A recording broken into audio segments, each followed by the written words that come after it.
Transfer చేస్తే డబ్బులే, deputation పోతే డబ్బులే, క్వార్టర్ కావాలన్నా డబ్బులే, ఆఖరికి కౌన్సిలింగ్ ప్రమోషన్ కోసం కౌన్సిలింగ్ చేస్తే ఏ ప్రాంతం ట్రాన్స్ఫర్ పోవాలన్నా డబ్బులే.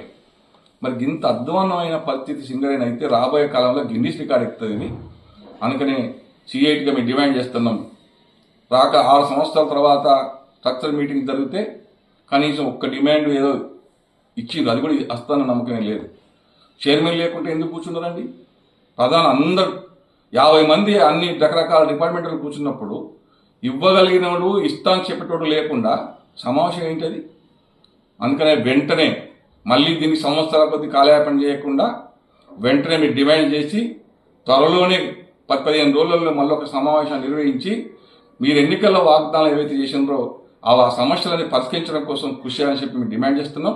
లేని పక్షంలో ఖచ్చితంగా సొంతింటి కల సిఐటి హక్కు దానికోసం